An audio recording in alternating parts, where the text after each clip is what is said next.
Today on episode 2 of the podcast, I have my lovely mother joining me, and we are going to be talking about the experience of motherhood in terms of um, your experience as a mom, becoming a mom, and then also the experience of being a mom with a child who has pretty severe mental health issue and needed a lot of support around that. So, thank you for being on my podcast. I'm excited. Thank you for having me. Of course. It's so funny, like us being in this like atmosphere, not an atmosphere, this environment together because I've talked to people you've connected me with, like Stephanie, my Reiki healer, and just other people in my life, and in our life, in our family. I've talked to them, but I've never gotten the chance to really ask you these questions. Although I may know some of the answers, I'm excited to share your perspective with my community because it certainly is a very unique one. So All my right. first my first question is, how old were you when I was born, and what place were you in your life? What was, motivating you to have a kid, or what scared you about it? Yeah, you were born, I think, a few months before my 29th birthday. So I felt, very ready to be a mom. I felt like, I was secure in my like career and just, felt emotionally ready to be a mom. But I can say I had no idea what it was like until you were born. And you know that now because you're a mom and you're going to have another one. So Yeah. you know how that 1 second when your child is born, it can, your entire world changed forever Yeah. for the better, but Yeah. it's still a big change. So yeah. And then of course I think a month, um, Cameron was born, your brother was born 1 month before my 31st birthday. Yeah. So you right before my 28th, him right before my 31st. And of course, your grandmother thinks that I was not too old, but really old having Waited kids. a long time. Yeah, exactly. Meanwhile, I have friends who are, having their kids in their 40s and whatnot. So Right. yeah. So Yeah. and certainly when Cameron came along, I thought that I was, I had it down, but for sure I didn't. I think I'm feeling that with Everest is like okay, like I know what the experience of having a newborn is and now into toddler phase, but still every kid is so different, and you can't really expect all that much to be the same other than like the basic fundamentals, the practical stuff, the logistical stuff. Um I think, how has your experience been seeing me turn into a mom, and like your baby having a baby, and what does that like perspective feel like? Yeah. Well, when you told me you were pregnant, I definitely was not prepared, quote Oh, unquote, to be a grandmother. I was not expecting to be a grandmother. I figured someday I would be, but that's also one of those moments in time where your whole life changes in a second. Literally, when Everest was born, I was by your side. mhm. Uh, you know, I I couldn't be more thrilled to be a grandmother. I love watching you be a mother. I think that you're an amazing mother, and am I won't say I have regrets, but there are many things that I could have learned from you as Mm. a mother. So I'm very proud of you. Oh, thanks, Mom. You're gonna make me cry. And we're 5 minutes into this. I myself cry. Oh my God. Oh my God. Okay. Oh, it's so funny. Yes, I am grateful that you stepped into the grandmother role so full force when Everest came, and just it, it's like you were meant to do it. I feel the same way about Charlie. He's meant to be a grandpa. Like, you guys just, it's so natural for you to learn about her, love her, be there for her. And support and have supported Josh and I in so many capacities throughout our experience of becoming parents. So it's just like, it's the best thing ever. And I'm so glad that I have you guys as her grandparents, because my experience with my grandparents was so amazing. So it's like, of course you want that for your kid. For Um, sure. but something that we definitely have had to deal with in our family is like a lot of shit happening, a lot of like shit hitting the fan often in really big ways.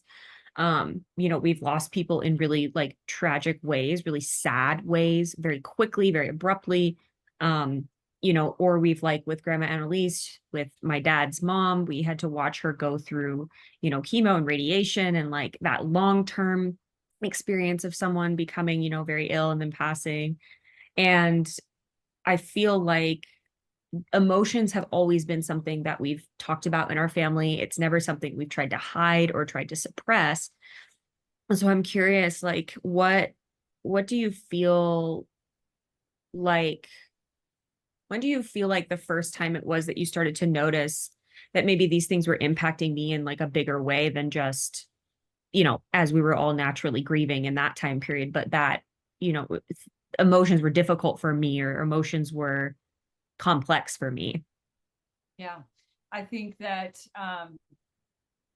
throughout your childhood, I think that there were probably signs that you were very emotional, but I am very emotional. So I don't think that I had quite the barometer that maybe others would have had. Mhm. I think that certainly when we had the tragedy of losing Wendy and Haley overnight, and you were 6 years old. Mhm. Um, I think you reacted very normally to that. Yeah. Um, Especially and because we were so close with them. I mean, we were with them every right, weekend, right, if not right. more. Yeah, I mean, you saw her multiple times a week at dance, right? But Right. I think that when I was preparing for this, and you told me some things that to think about in advance of the podcast, I thought about maybe around seventh or excuse me, seventh or eighth grade, where you started to be socially withdrawn. Um, you Mm-hmm. started to make plans and then not keep those plans. You Yes. you wanted to miss school a lot. Dance. I quit Um, dance you too. stopped dancing really as aggressively as you had, probably by the time you were a freshman. Yeah. And then throughout high school, of course, you were very uncomfortable in high school. So you wanted to fast forward, and you did, you finished in 3 years. But you struggled those 3 years. That was a really hard. And at the time, probably I was thinking that the way you were operating, because I hated high school too. Yeah. I Right. I had that, camaraderie with you. And so I didn't really understand that what was going on as you were, experiencing your episodes. Yeah.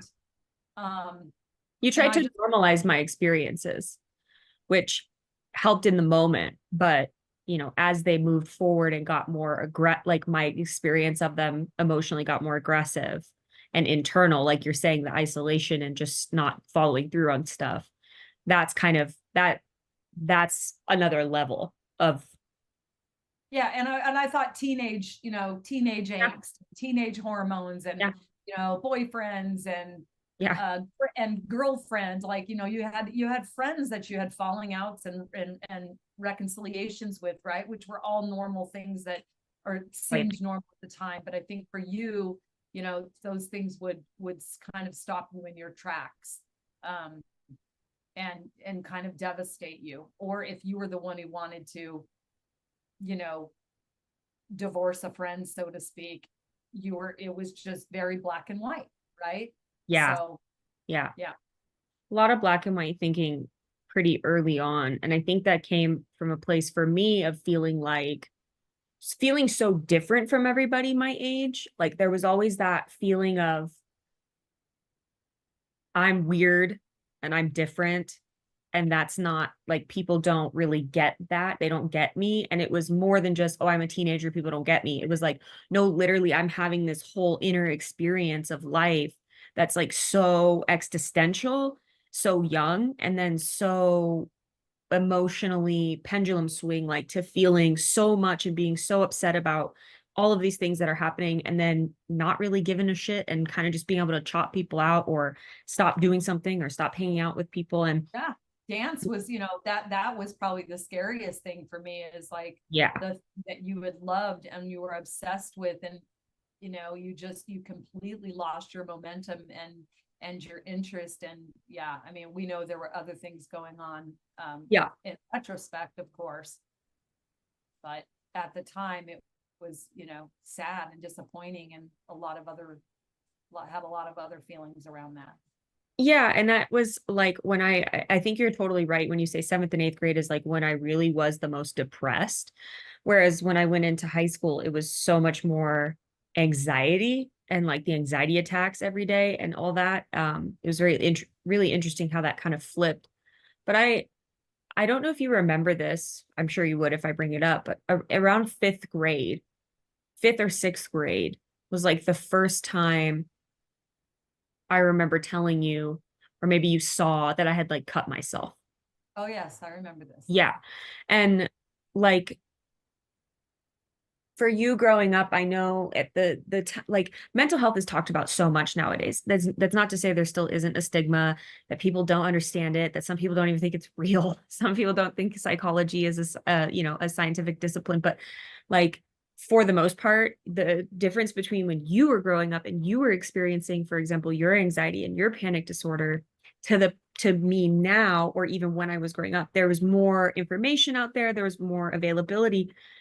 But my point in saying that is your like when you saw that happening, the only thing you had to go off of was the way other people had approached your emotions that were at that level. And in that moment, what like went through your mind? Like what was the thought process? So interestingly, I had a boyfriend who was cutting, and I had never met anybody who was cutting. I was in my early 20s, and I had never met anybody who had ever cut before. So I had no idea what it was when I saw the Mm-hmm. scars and the scabs and whatnot on his arms and legs. And so when I saw them on you, I believe it was sixth grade, if my memory serves, I saw it on you. My way of dealing with that, I remember asking you, why did you do that? You said, I wanted to see how it felt. Mm-hmm. And I said, don't ever do that again. Right. Yeah. And I just kind of, cut you off, and I didn't, because again, my frame of reference was pretty minimal. Right. Right. I knew what cutting was at that point in time, but not didn't really understand much of why people did that. Obviously, I know much more now. Right. But I remember I remember thinking that was one thing that I had seen years before, and not again until that time with you. But I immediately knew what it was. Yeah. I immediately knew what it was. Yeah. But I think, my own experience with my parents, mainly my dad, was like, you don't need to cry. It's not going to change anything. If you're having anxiety, you're having this, or this, it's in your head. So it was totally, my experience was completely diminished. So the fact that I acted that way with you really surprises me. Mm-hmm. But I'm also evolved how many years from that point, right? You were what, 10, 11 years old. So Yeah, we're I know talking, it's we're talking 15, we're yeah. talking 15 years ago. I mean, to your point, it's so much more commonplace to talk about mental health than it was at that point in time. But yeah, I mean, I think it scared the shit out of me. Yeah. It scared the shit out of me. And I was going to wield my parental power Right. and tell you to knock it off. Yeah. Right. Yeah. So Which is not, again, exactly what you said. It's not, it's surprising to you looking back because that's not how you would react now. Um, because I think you've taken care of yourself so much more, your emotional capacity for yourself, and like that voice that was created by your dad and other people and other experiences where you had to well, invalidate he had the same experience as well. Like he was shutting me it. down. Just I know exactly I have no question in my mind that he was had the also same shut thing. down. Sure. Yeah. Yeah. Had the same thing. So it's just interesting how you can see, even as a parent, your intention is I never felt like you were telling me I was a bad person or wrong or anything like that. But in that moment, it was like it was like a bit of suppression. And I think the way that you said it, I remember at the time, it was like it did hit me in the parental way where I was like, oh shit, like I shouldn't do that, you know. I was like, that's bad.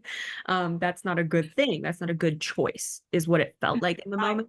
right. But you know, you were taught to, for much of your life, all of your life, until you know, until you started to take care of yourself in a different way, started doing your therapy journey more seriously, and taking yourself more seriously with these things, you didn't have any model of how to approach those situations in a way that would have been emotionally driven or um like healing driven. You know, the only tools you had in your toolbox was to say, don't, you know, don't fucking do that, like please don't do that, you know. I remember you saying something along the lines too of like, uh you know, we all love you so much and we don't want you to ever feel like this, like please don't, you know, please don't do these things without talking to me. As if my words could just magically, Right.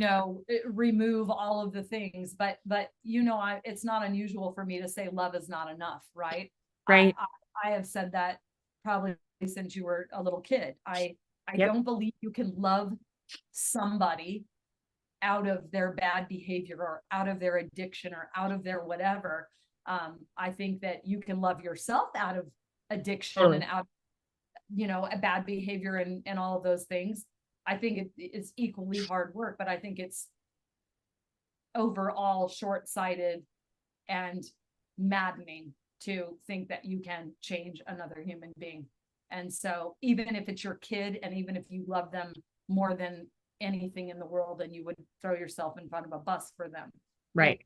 that does not, and hopefully in this conversation we're going to get to that point where we Right. talk about all of the silly things that I thought I could do to, help you overcome. Yes. Um, right. And so, yeah, I would say that with immense clarity at age 54, that love is not enough. Trust me, I've loved people, places, and things, jobs, you name it, and it didn't always, it wasn't always enough.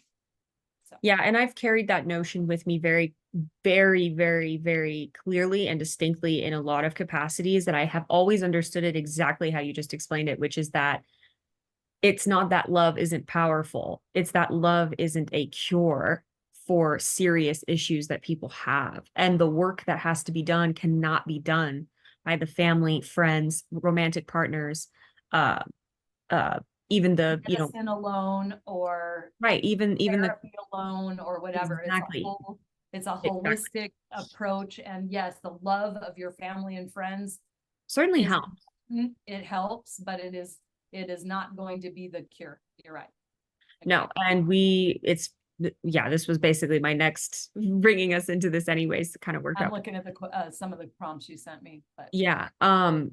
So this kind of leads into like how you navigated each stage of parenthood. So like we've talked a little bit about like when I was younger and then into high school, but really my mental health issues, I would say, kicked off or decided to show up at full capacity, full force, around 17 or 18, which is when I moved out. I moved out of, for those of you who don't know, I graduated high school a year early, and I moved to Portland, Oregon to go to college at 17. And best decision of my life to graduate high school early, worst decision to probably leave the home and to, you know, be on my own, because it gave me an independence and a freedom to really like mess myself up. And You I think just weren't that's, ready for it. No, I no, don't think and anybody's ready. I just want to say, I don't think anybody's ready for that at 17 and a half. I don't care if you've been on your own, supporting yourself. By the time I was 17, I was, for all intents and purposes, right, you know,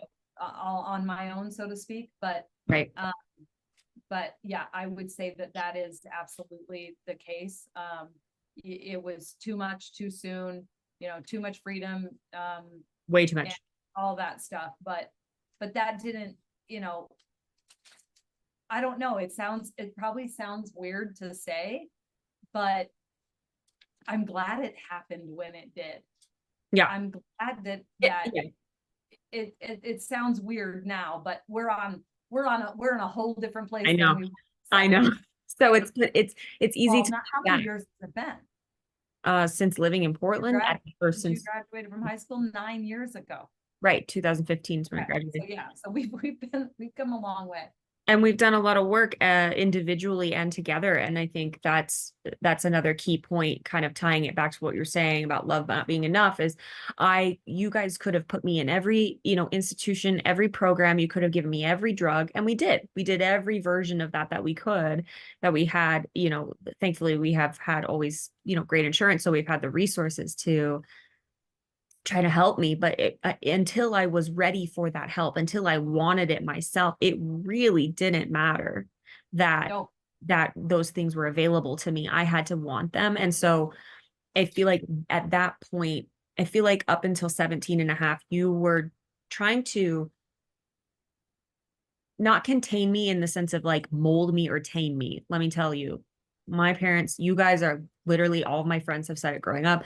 You guys are the most amazing parents because you have always allowed us to be ourselves. You've never shamed us or diminished us for who we are, right? As long as those things are not being harmful to other people or ourselves. You've always allowed us to come into our own and think what we think and see the world the way we see it. And it's really, really magical thing because you guys have, for me and Cameron, you guys have instilled more light into our light, right? Like you fueled that fire, which was so important. And it gave us a lot of the, independence, the ability to be independent thinkers and independent feelers and all these things.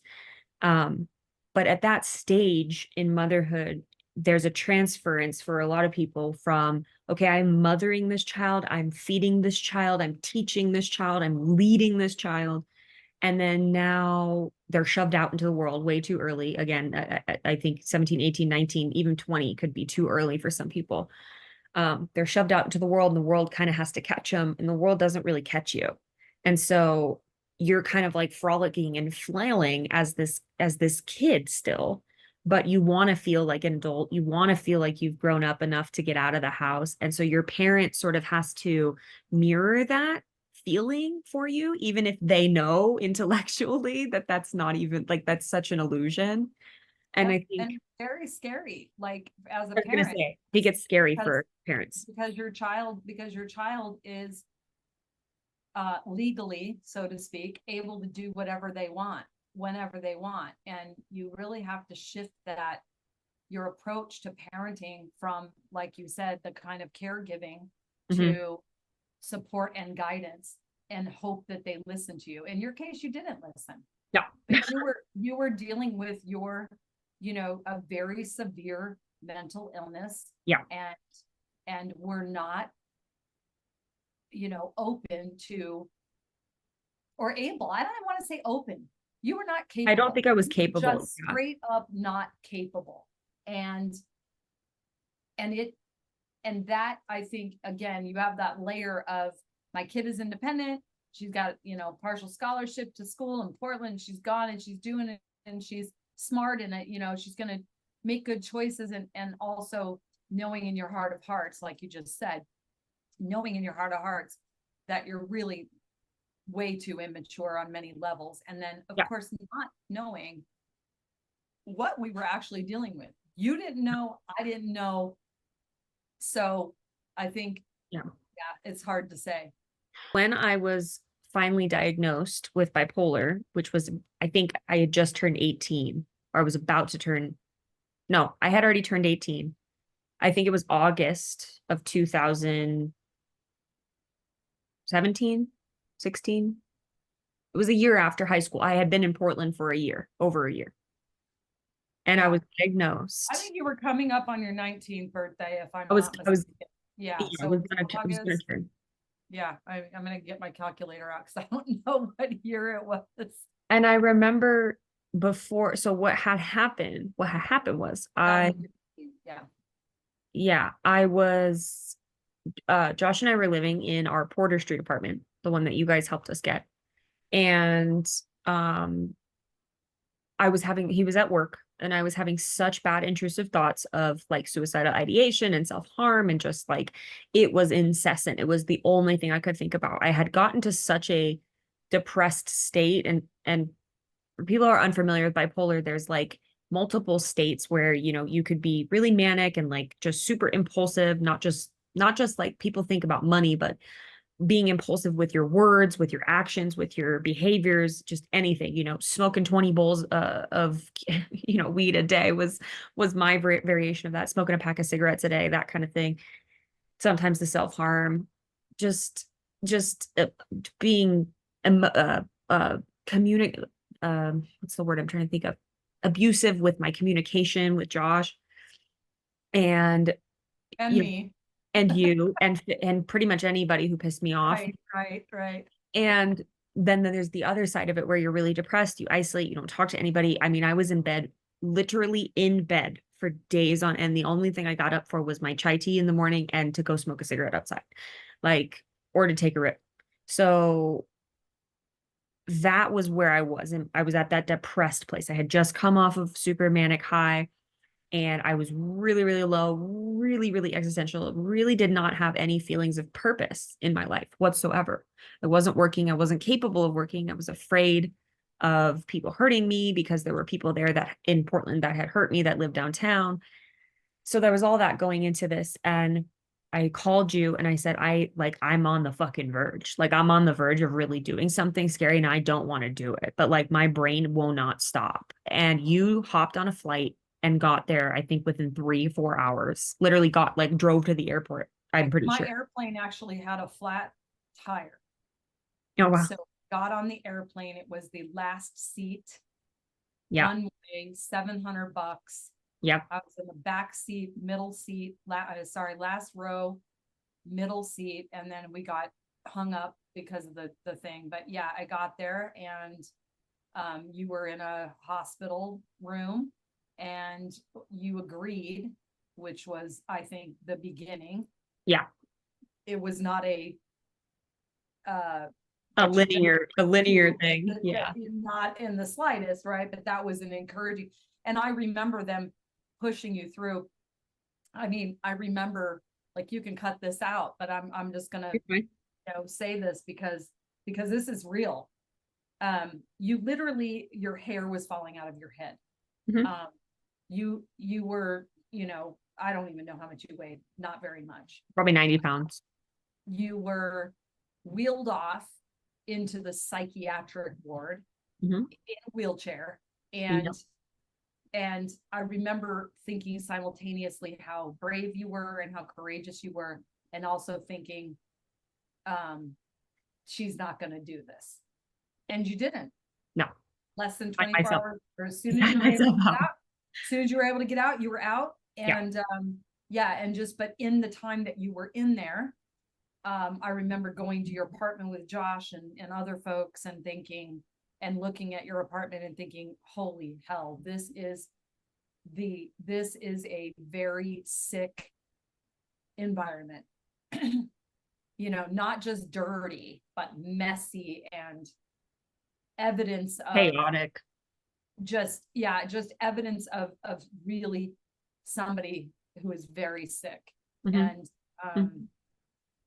And Mhm. yeah, I'm not entirely sure what happened from there, and you can continue the story and I can fill in, but Yeah. I do know I had hope at that time, but I was also exhausted because I had gone through nearly probably 2 years at that point of you just being really impossible. Yeah. Right. A And I know hundred percent. it was the bipolar disorder, but you were the vessel for that Yeah. Yeah. impossibility that was going on. Yeah. Yeah. And it was exactly that. And I felt that impossibility within myself. I literally was like, these people are telling me the truth. And I know they're telling me the truth about what I might need, or the help that I need, or that this isn't normal that I feel this way, that I should want to feel differently. Right. And and I knew it intellectually, but there was nothing in my body that felt that way. There was nothing in me that gave a flying fuck about my life. I didn't want to be here. I did not want to go through life. It felt like too much pain. It felt like too much grief. It felt like too much altogether. And I just wanted to get out of it.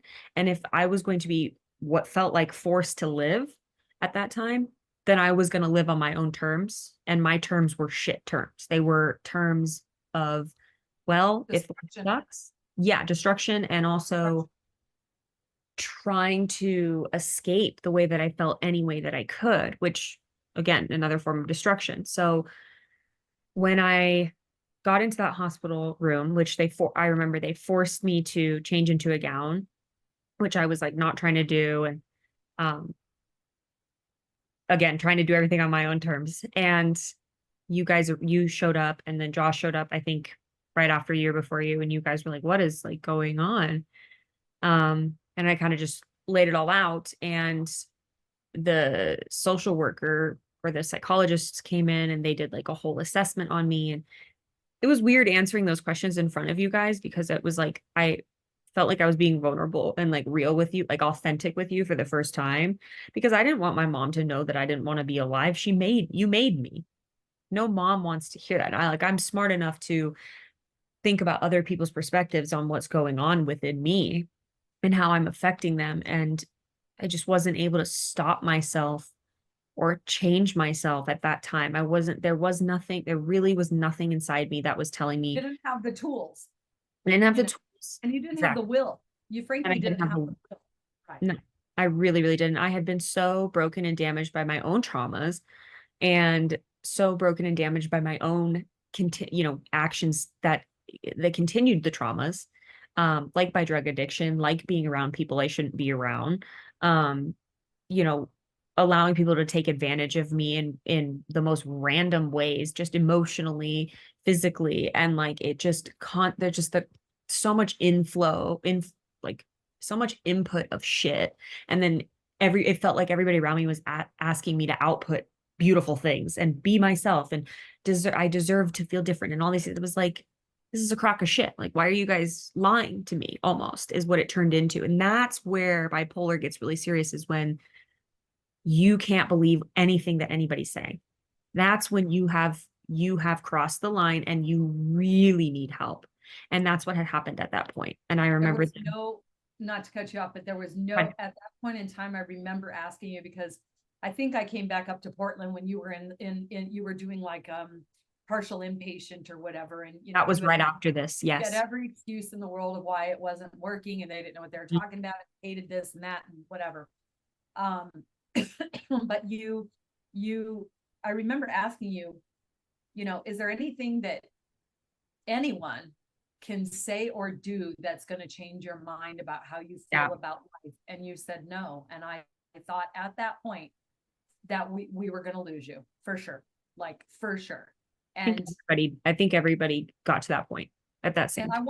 I want to acknowledge for people who are listening, who are mothers or siblings or loved ones of people with bipolar, is you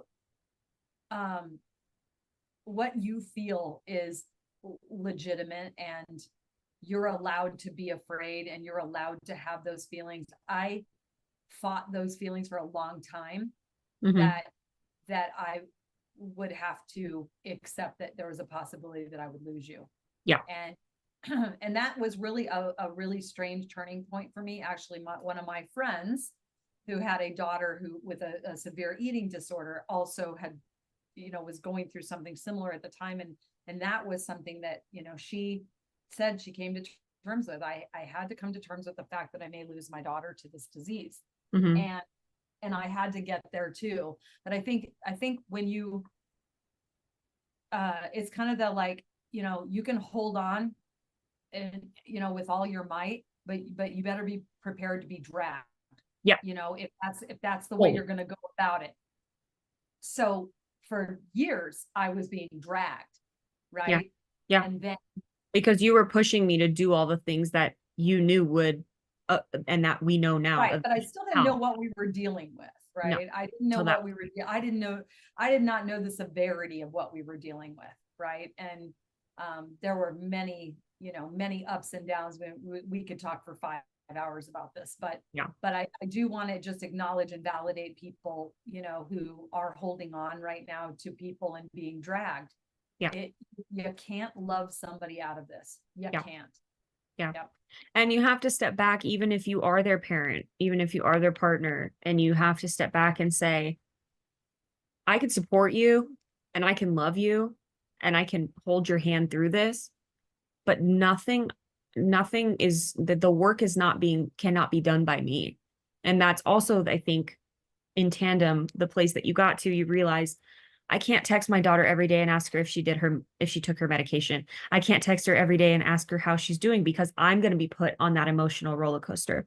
I can't rely on her partner to know everything that's going on all the time or to save her from herself.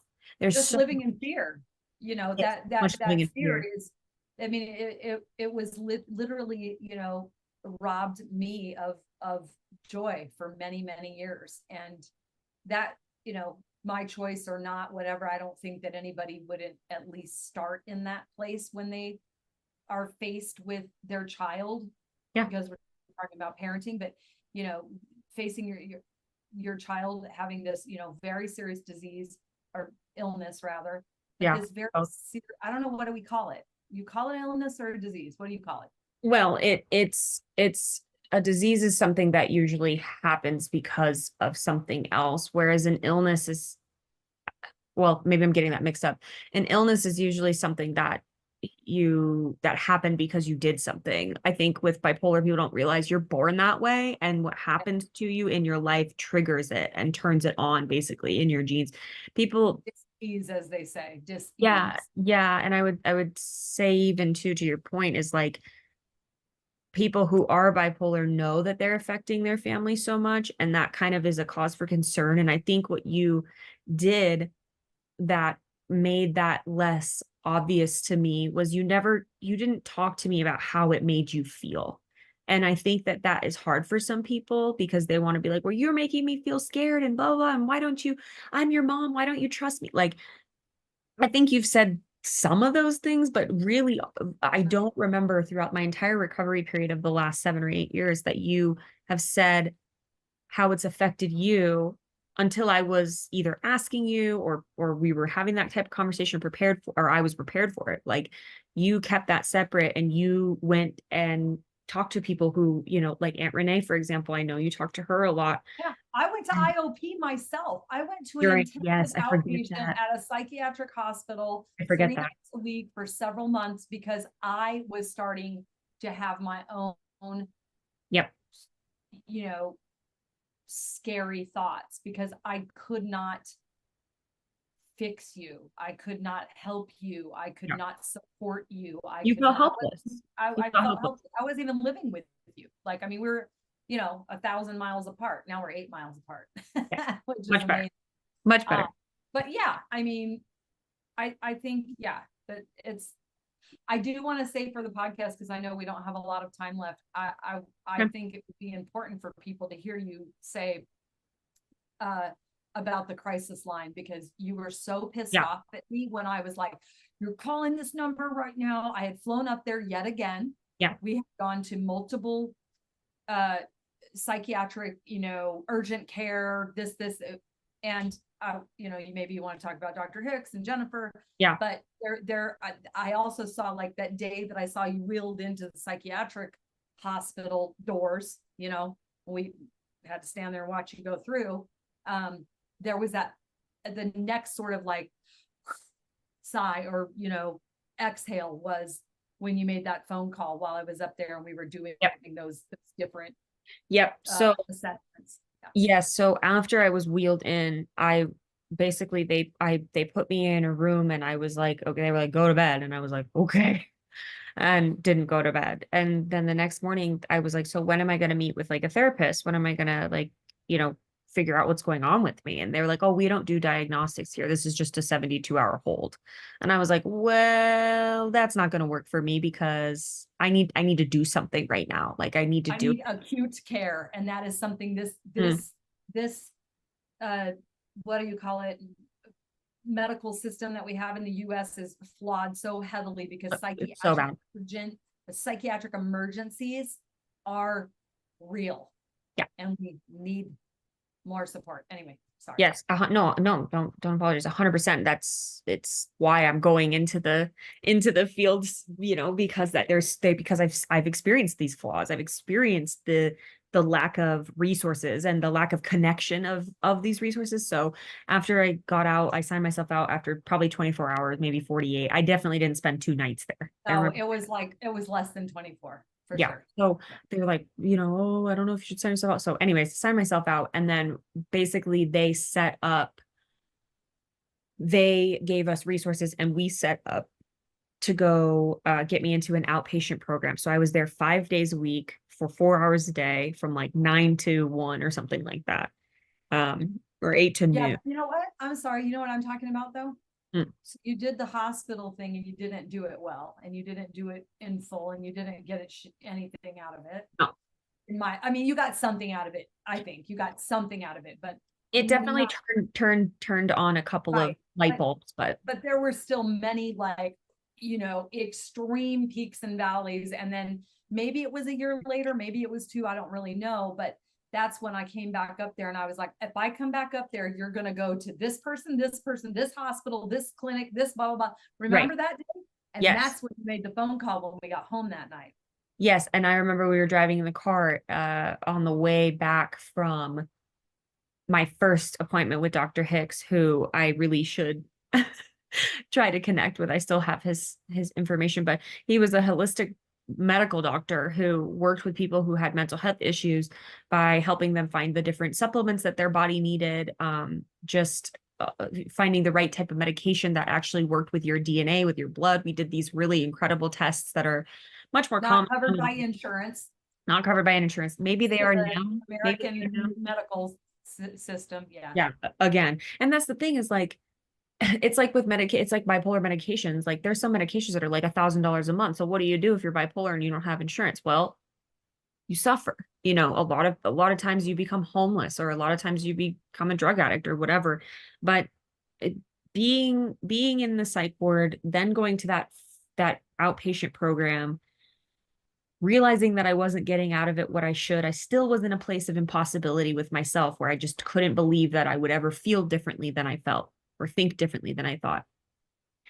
And then, yes, I want to say it was maybe 4 months later that you came up and you said, literally, this is it. We need to get your shit straight. This is not a fucking joke anymore. Like, I'm not giving you the option to change your mind. Like, we are going to set things up that you genuinely think you want to do, and whatever those are, we will make that happen. That's basically the tone that I got, the message that I got from you was like, this is it. And also, I think Last time I was doing anything. you were Yeah. like, and then I think you said, and then if you don't follow through on this, I don't know what else to do. And that made me realize, oh, I really do have to choose to give a fuck right now. I really do. Because I didn't want to lose my family.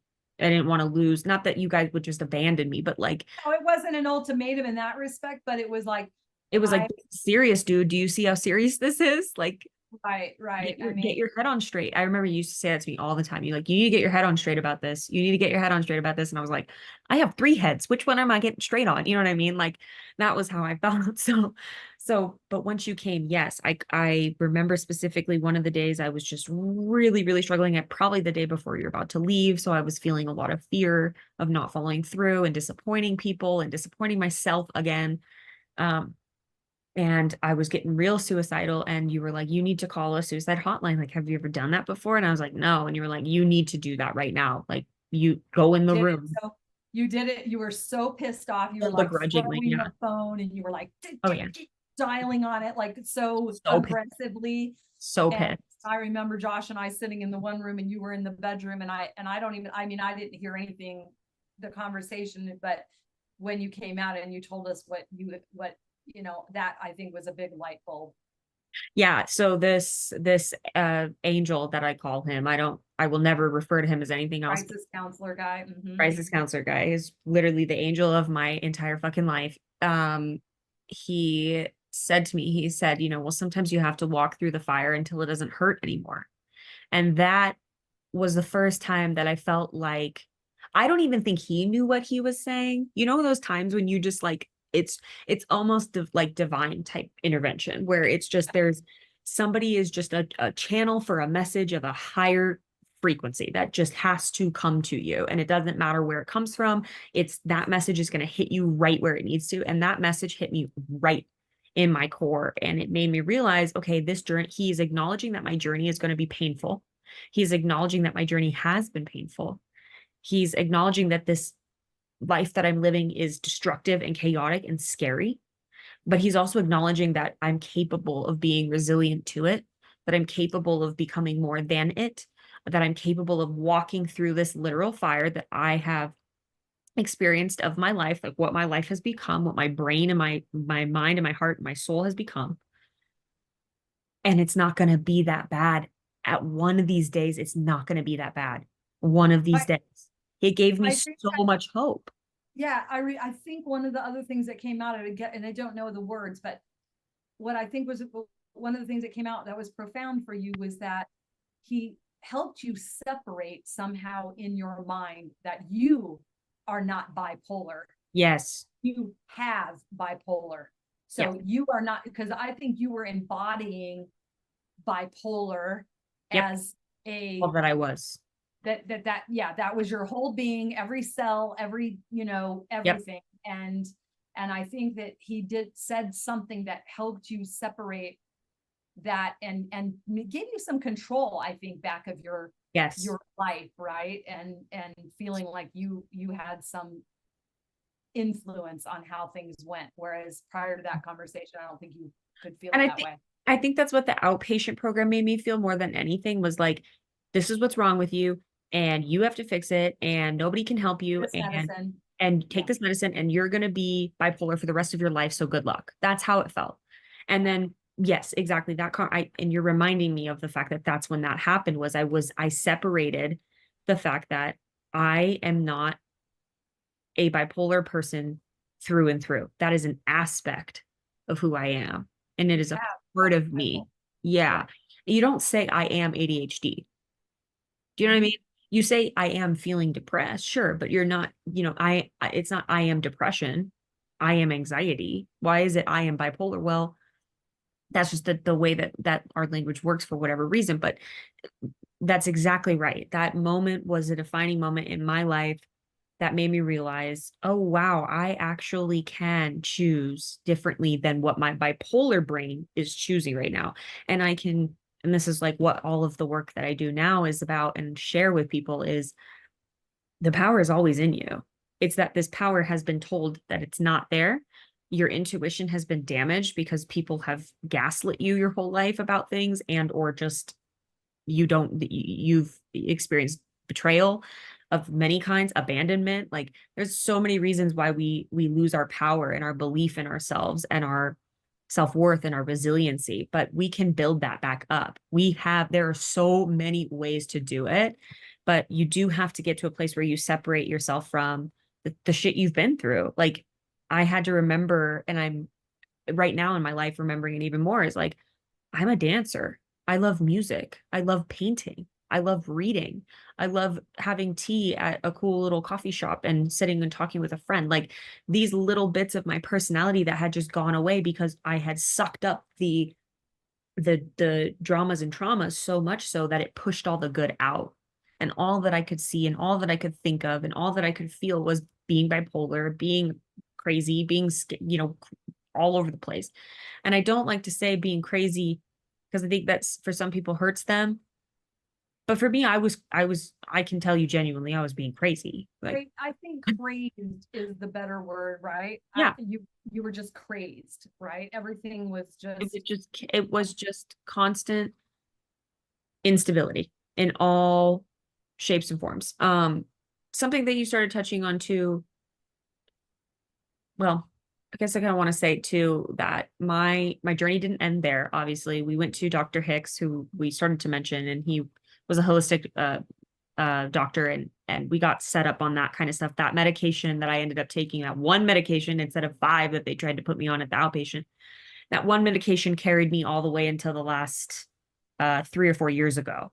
And then I was also doing therapy that was not only talk therapy, but it was my therapist involved a lot of like somatic healing techniques, and also a lot of DBT and CPT and ACT. And, those are things that I fall back on to this day, because it's not just thinking thoughts in your head, it's understanding those thoughts, where they came from, how you can redevelop them, how you can acknowledge yourself, kind of go through like a completion process with what you've experienced in life, rather than living, being triggered and living as if that's happening again.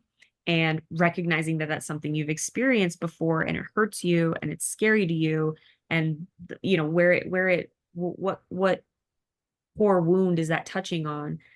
And then now in my life, realizing I have a choice in the matter now. Maybe I didn't have a choice in the matter when Haley and Wendy died. I didn't have a choice in the matter when my biological father abandoned me. I didn't have a choice in the matter when, people assaulted me. I didn't have a choice in the matter, but I have it now.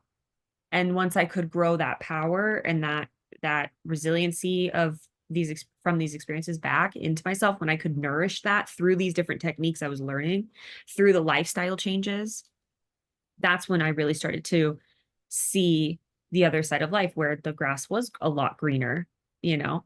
Um, but something you touched on that I want to kind of go a little bit more into for the last 10 minutes or so is, what advice would you give to yourself when I was 17 or 18 years old? Like, what would your advice be to somebody a parent who is trying to help a child who's either dealing with addiction or mental illness, at this, severity? And how would you have helped yourself then? Um, so I think that I would have trusted my intuition more, and um, I would have put the hammer down. I hate to say it like that, but you were not an adult, and I had quote unquote legal control over you. And when you first came home that first semester at Thanksgiving and you were sick, and we went immediately to the hospital, like because you were like on the verge of renal failure because you were Yeah. so sick, Yeah. I should have put you in a rehab, Yeah. right? I still, you were still under 18, and I should have, I maybe could have nipped it in the bud then. And I think that would be my first piece of advice is, if your antenna is up, It is you for a reason. it's for a reason, and you're going to lose that kid one way or another. You might as well, if they're going to hate you, let them hate you because you're helping them. Don't be afraid to have your kid hate you. That's what I think is number one for me. Yep. The second thing that I probably tell myself is like the boundaries. It took me forever to establish boundaries with you, forever. Yeah. And that goes back to, some of my own wounds and whatnot, right? But I think that I should have,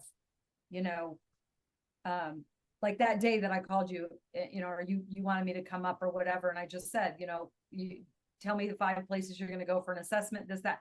Like I put the onus back on you. I put the responsibility on you. I had been carrying all the responsibility, and I had no authority over you at that point, right? There was nothing I could do. I couldn't force you to do anything. And again, that goes back to my earlier points. You can't love somebody to recover. You can't love somebody enough that they'll stop abusing you, or whatever the case is. So yeah, I think I would give myself that, that I would have stuck to my boundaries a lot more. Maybe you would have gotten better sooner, maybe not, but I certainly would have felt better sooner, and maybe would have been better equipped to help you if I wasn't so afraid, right? I was so wrapped up in my fear that I was willing to do anything, including, one-way $700 ticket, back middle row, back row, middle seat, right? I mean, I was literally willing to do anything. And while you were not willing to do anything. Right. And so, you have to get to that point as you love somebody who has bipolar disorder or any other, condition. You're not going to be any help to them if you're just depleting the shit out of your mind and body, which I did. So I know, and I also know that we're the lucky ones, right? and I don't really believe in luck per I se, know but you don't say um, that ever. I don't ever say that. I think that, we're very lucky because you were willing to, as even if it was eventual, Yeah. eventual, Yeah. It you took were a, willing to do the work, yeah.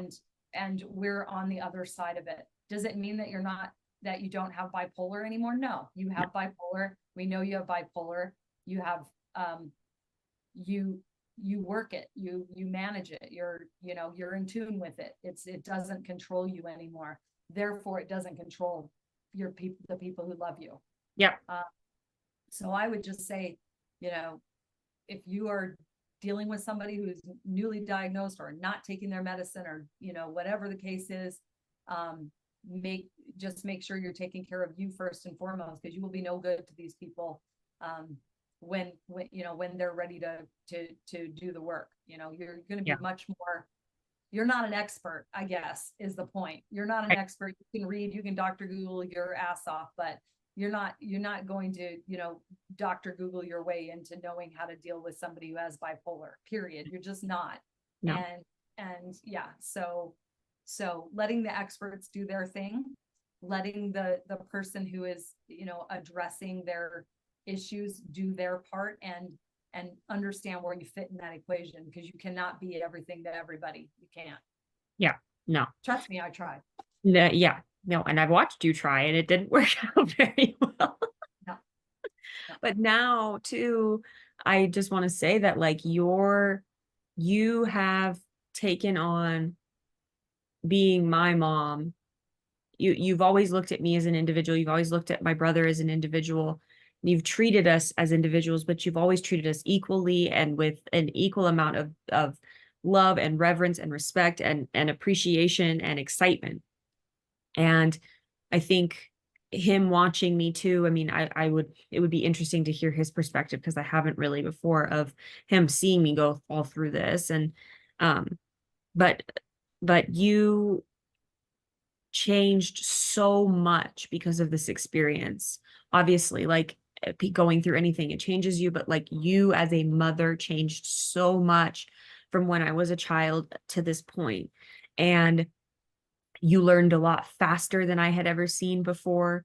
You became, like you said, somebody who recognized that it wasn't your job to fix me, which is huge because as a parent, you feel like it's your job to make this little thing, this little human be okay and happy and safe and all these things. And when you're brought into a position with someone with your child who has a severe mental illness like bipolar, you don't get any of that anymore. You don't have any of those options anymore. It's frightening and scary, and it's like I don't know, how am I supposed to be a mom in this situation? Like how am I supposed to be, how do I fit into this equation like you said? And I feel like Yeah. you made yourself fit into the equation extremely well. And over the last several years you've really understood that, you've seen me grow enough to say she will come to me when I need her. When she needs me, I will come to you when I need you, because you stepped back and allowed me to make decisions for myself, which is a really big thing for people with bipolar in general. You gave me the option to, you said, you can keep living your life like this, but I'm not going to be able to support that. I'm not going to keep helping you, financially, or I'm not going to keep flying up there and spending a lot of money that I probably shouldn't. Um, Not going to keep allowing your pain to cause more issues for all of us and everybody. And that's not a selfish thing. That's not a bad thing. You have to get to that place. Tough love is required when it comes to healing, and a little bit. And I don't even consider that tough love. I just consider that logical. And Yeah. I mean, I don't think it in was, the I long don't run, think it help. was, I'll say, I don't think it was tough love towards you. I think it was tough love towards myself. You had to block. I, Yes, you had to stop I yourself had to from be doing tough what was on innate. myself and not, yeah. And I mean, you can only throw yourself in front of a bus so many times, right? Yeah. And, break this leg and this bone and this, whatever. Right. It's, eventually there's not, you're out of options. And I would just emphasize that it comes down to the person who is dealing with the ailment. Like, Mhm. dealing with the illness, dealing with the condition, whatever it is. Um, at the end of the day, the ownership's on them. And Yeah. that's a very hard, no pun intended, pill to swallow when you're the parent. Yeah. Yeah. Well, my last thing too, that I want to say is I'm so grateful that you are who you are to be my mom, because I'm gonna try not to cry, because you, throughout that entire experience, never made me feel like I said, never made me feel like I wasn't worth it. To this day, that's a huge thing that you have put in both me and Cameron. I know it for a fact, is that self-worthiness and self-love is so, and self and compassion for one another are in our family. If you don't know us, like, we will talk until the cows come home to get through something, to understand each other, to love each other better, to know how to do it better. And you and Charlie never ever gave up on me. And that changed that changed my life. Like, you guys didn't give up on me. You set your proper boundaries and you did what was necessary for yourselves, but you also never made me feel abandoned or alone, or that, this was the end of me. You always gave me hope. You always gave me the sense that this was going to get better. And here we are today, where it's a lot fucking better. It's really good, actually. And I can go and just get the help when I need it, and then get out of my shit and go right back to where I was in an even more, and be even more strong because of it, have a new sense of strength because of it. My final question though for you is, what advice would you give to a new parent, someone who, I guess Josh and I aren't new parents, but we're having another kid, but somebody who's a new parent who maybe has some mental health issues of their own, and is, a little worried about how that may or may not affect their parenting, or may or may not, be genetically passed down. Yeah. I mean, I think that, again, trust your intuition. If you start to witness things with your child that don't seem as if they're having a good experience, look into that, not just with them, but also you check yourself, right? What might you be doing or not doing?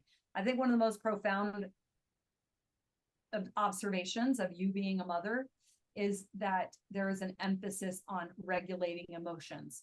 Mhm. And I think everybody is capable at any time, at any point in their life, new parent, been a parent, grandparent, friend, family, foe, whatever. Regulating your emotions, being able to regulate your emotions and being able to support someone else while they're learning, like we watch Everest all the time. It's really that is the advice that I would give a new parent or anybody. If you can guide somebody to knowing how to regulate their emotions, they are not going to reach out for the wrong things to support their or to Just regulate their soothe. emotions. Yeah. They're not going to look to people.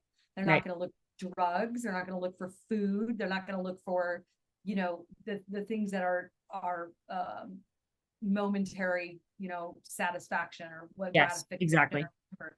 They're going to have that confidence in their core that if they are feeling uncomfortable with something, or what angry or whatever the emotion is, that they have control and they have ownership over how they feel. Yes. And With the I, tools for those things. Yes, exactly. right. So I would say, if you have problem regulating your emotions, most people do. I'm one of them. Right. But if you have trouble regulating your emotions, do the work now, because your kid will be so much better for it. Yeah. That because they are sponges and you lead by example, and that's, yeah. Yeah. So And you don't know exactly what genetic variations are going to come through for them, and you don't know what's going to happen in their life. But if you as a parent offer stability to them, in an emotional sense, yes, they're going to be a lot more better off. And even if that's at 17 and a half and you're learning that together, which I think you and I paralleled our journey a lot at that time. Um, that's just as good too. But if you have the option to do it prior to having kids or when they're young, then yeah, I agree. Definitely doing that. Okay. Well, thank you so much for being on my podcast. I love you so much. I'm going to come see you in about 10 minutes, however long it takes me to drive to you. But this was really amazing and I'm really excited to share this with everyone. So I really appreciate Yay. it. You're welcome. Thank you so much for watching the second episode. I wanted to take another minute to thank my mom for coming on this podcast that I've created and sharing her story and her experience of raising a child with pretty severe mental health issues and us coming out the other side. I feel like we may or may not do a part 2 on this. I think there's a lot more we could explore together, but I'm so grateful for her and her experience and story and ability to share. So thank you, Mom, again. And our next episode will be focused on Reiki healing, what it is, how it works, and we'll be speaking with my Reiki healer who I work with 3 or 4 times a year and have been working with her the last 3 or 4, maybe even 5 years. So very excited, and thank you again for watching.